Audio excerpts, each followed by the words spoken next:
안녕하세요. 김태훈 목사입니다. 빵집 목사의 뚜벅뚜벅 메시지.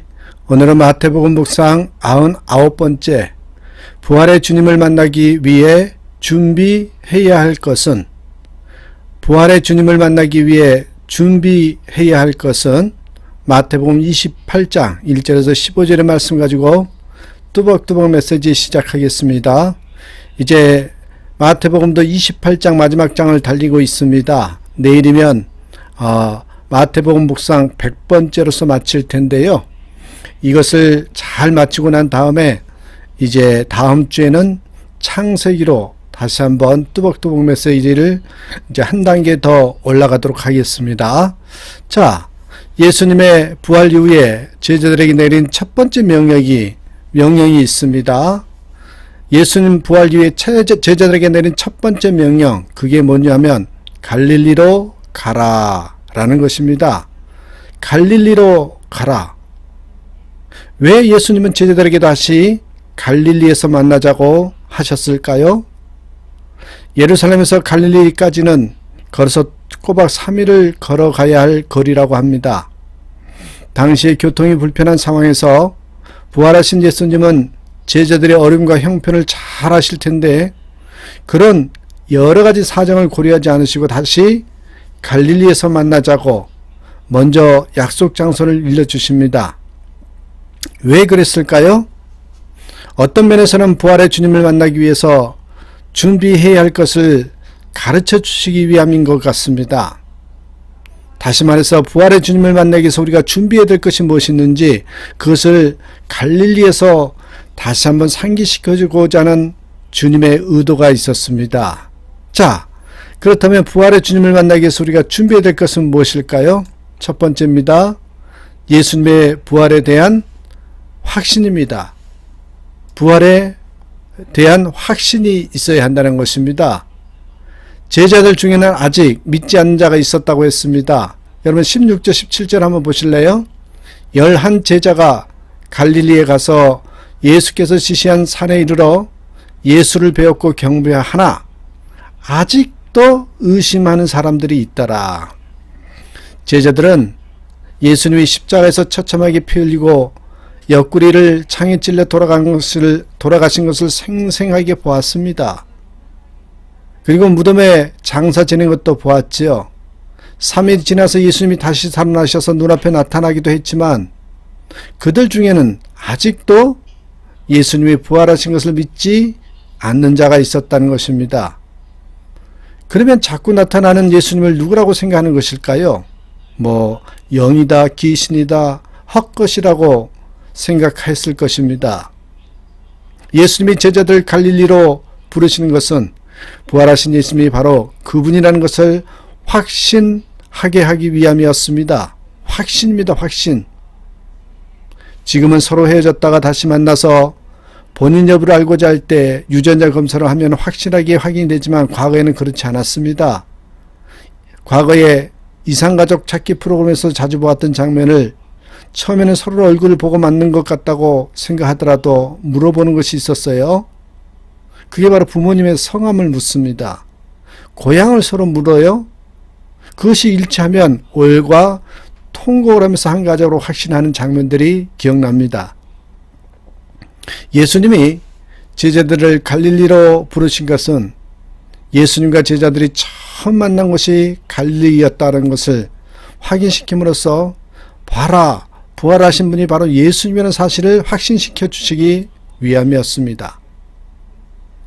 갈릴리에서 한 번 나타나신 것이 아니라 여러 번 나타나셔서 대화를 나누셨죠. 한 번은 제자들이 기다리다가 지루하니까 배를 몰고 나가서 고기를 잡았습니다. 밤새 고기를 잡으려고 했었지만 한 마리도 잡지 못했습니다. 그때 예수님이 해변가에서 부르시고 그물을 오른편으로 던지라 하셨지요. 그 결과 그물이 찢어지기까지 가득 잡혀고 그래서 세어봤더니 153마리가 되었다는 것입니다. 153. 그 자리에서 예수님은 제자들을 위해서 숯불과 물고기와 떡을 준비하셨고 그날 잡은 생선까지 보태서 푸짐한 아침 식사를 함께 나누셨습니다. 이 사건을 통해서 제자들은 기억하였을 것입니다. 예수님이 갈릴리 바다 주변에서 말씀을 전하셨던 것을 기억할 것입니다. 하루는 베드로에게 깊은 곳에 가서 그물을 던지라고 말씀하셔서 베드로가 말씀에 의지하여 그물을 던졌을 때 2배가 가득하게 잡혔다는 것도 기억하였을 것입니다. 예수님은 갈릴리에서 1년의 그런 만남과 교제를 통해서 제자들에게 예수님의 부활을 확신시켜 주셨습니다. 예수님은 오늘 우리에게도 영적으로 예수님이 부활하셨다는 믿음을 확신하게 해주십니다. 예수님이 부활하셨다. 이 확신이 바로 우리가 가장 중요시 여겨야 될 한 부분이라는 것입니다. 자, 2번째입니다. 부활의 주님을 만나기 위해서 준비해야 될 것이 뭐냐면 제자들의 그 예수님과의 관계 회복입니다. 첫 번째가 확신이었다면 2번째는 관계 회복입니다. 제자들은 십자가 사건 전에 모두 도망을 쳤어요. 그 중에서도 제일 죄송한 마음을 가진 사람이 베드로였을 겁니다. 왜냐하면 죽음의 자리까지 함께하겠다고 호언장담하였기 때문입니다. 그러나 베드로도 결국 도망을 쳤고 예수님 모른다고 3번까지 부인하고 저주하잖아요. 제자들은 부활하신 예수님을 다시 만났지만 자신들은 이제 예수님의 제자가 될 자격이 없다고 생각했을 것입니다. 반면에 여제자들은 예수님의 인종을 옆에서 끝까지 지켰습니다. 안식일이 끝나자마자 예수님의 시신을 돌보려고 무덤에 올라갔던 이들도 여자였습니다. 남자 제자들은 스스로 위축되었고 부활하신 예수님을 눈앞에 뵈었지만 그때마다 매우 죄송한 마음뿐이었습니다. 예수님은 그런 제자들의 마음을 아셨습니다. 그래서 제자들을 갈릴리에서 다시 만나자고 하셨던 것입니다. 제자들의 대부분은 갈릴리 출신 사람들이었습니다. 거기서 제자들을 만났습니다. 예수님은 갈릴리에서 제자들과 처음 만났던 시간들을 회상하면서 예수님과 제자들이 처음 만났던 그때의 감격과 기쁨을 다시 회상시키려고 하셨습니다. 그러면서 예수님은 제자들을 변함없이 사랑하고 신뢰한다고 그것을 보여주시고자 했던 것입니다. 특히 그 절정은 베드로와의 개인 면담이었습니다. 베드로는 누구보다도 죄송한 마음인데 예수님은 그 마음을 잘 아시고 베드로에게 3번 반복해서 네가 나를 사랑하느냐 물으시죠. 그리고 부탁하셨습니다. 내 양을 먹이라. 내 양을 치라. 내 양을 먹이라는 또 이 돌보라는 그런 예수님의 바로 베드로에게만 개인 명담으로 허락하셨던 그 장면. 예수님을 대신하여서 이제 저 사람들을 잘 돌보라고 그렇게 맡기시는 사명의 자리이죠. 한 걸음 멀리 떨어져서 예수님과 베드로의 대화를 엿들은 제자들은 생각했을 것입니다. 예수님이 베드로를 용서하시고 신뢰하신다고 하니 우리들도 그렇게 하시겠구나. 그렇습니다. 예수님은 갈릴리에서 제자들을 다시 만나자고 하신 것은 변함없이 제자들을 사랑하신다는 것을 알려주신 것입니다. 우리도 때로는 신앙이 식어지고 열정이 식어지고 헌신이 약해지고 믿음이 떨어질 때가 있습니다. 그리고 다시 한번 새롭게 하려고 해도 예수님 앞에서 죄송한 마음 때문에 확신이 없을 때가 있습니다. 그때 예수님은 나에게도 말씀하십니다. 네가 내 손을 놓았을 때가 있었지만 나는 내 손을 놓지 않는다. 나는 변함없이 너를 사랑한다. 너를 신뢰한다. 너에게 사명을 맡긴다고 말씀하십니다. 그렇습니다, 여러분. 이 주님과의 관계 회복이 얼마나 중요한지를 가르쳐 주시는 그런 메시지입니다. 3번째입니다. 부활하신 주님을 만나기 위해서 바로 우리가 준비해야 될 것은 바로 섬김과 사명의 정신을 기억해야 한다는 것입니다. 당시 이스라엘은 3지역으로 구분되었습니다. 남쪽의 유대 땅, 중간의 사마리아 땅, 북쪽의 갈릴리였습니다. 그 중심은 당연히 성전이 있는 유대 땅, 예루살렘이지요.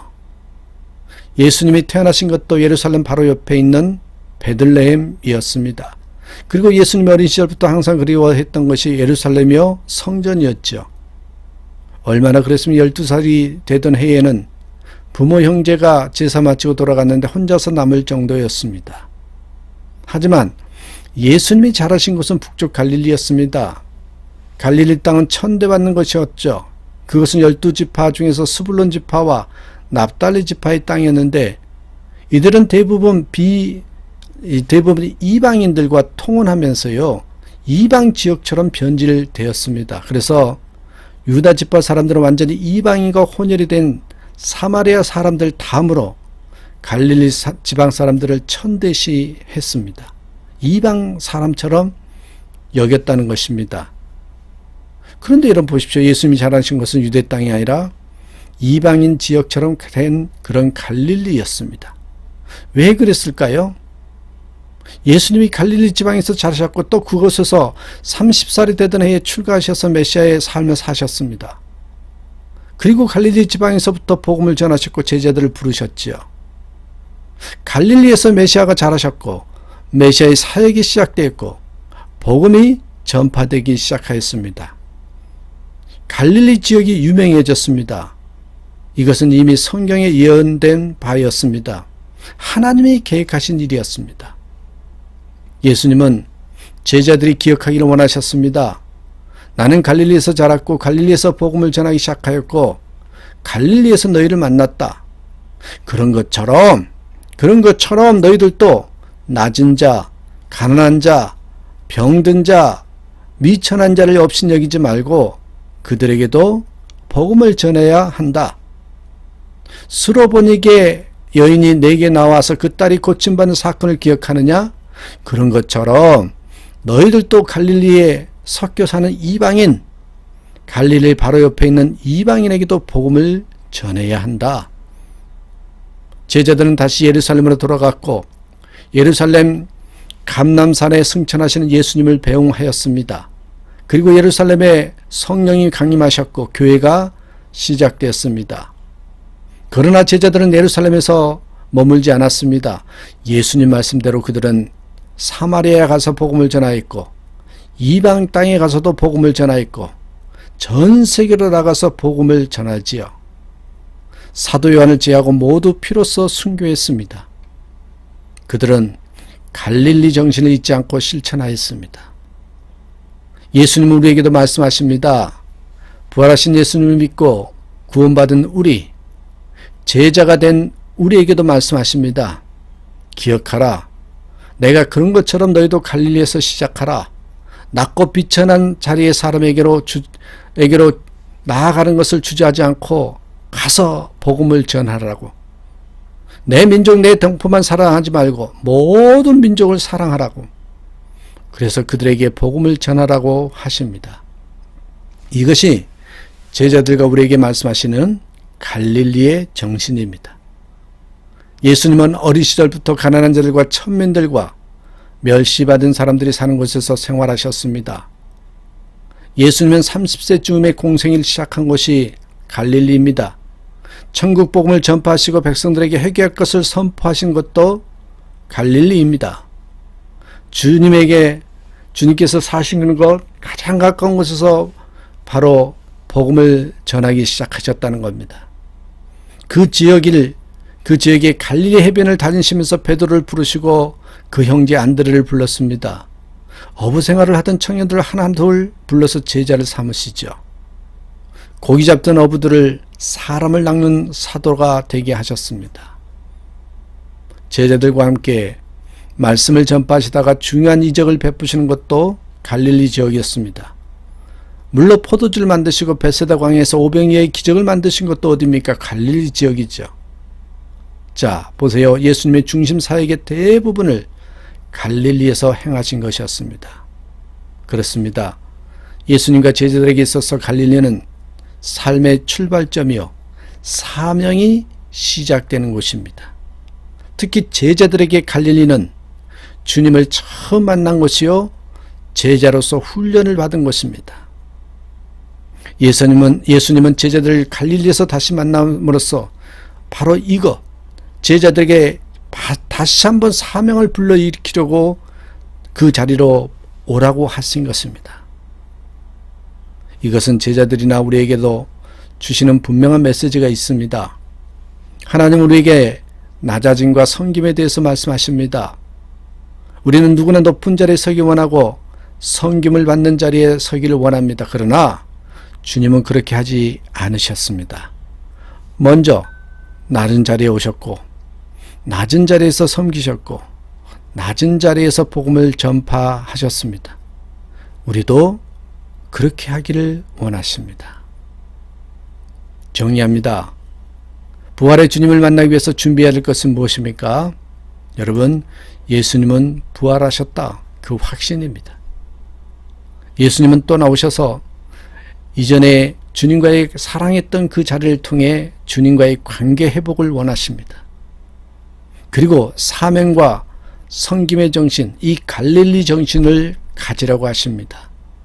바로 여러분 이 세 가지 확신, 관계 회복, 갈릴리의 정신, 이것이 바로 부활하신 주님을 만나기 위해서 우리가 준비해야 될 것이다. 이걸 잊지 마시고 참으로 확신 가운데, 관계 회복 가운데, 또한 섬김과 사명의 정신으로 살아가는 저희 여러분 되시기를 주님의 이름으로 부탁드립니다. 오늘도 선포합니다. 나는 주님 때문에 행복합니다. 나는 주님 안에 있어서 평강이 넘칩니다. 이런 하루가 되시기를 주님의 이름으로 부탁하고 축복합니다. 감사합니다.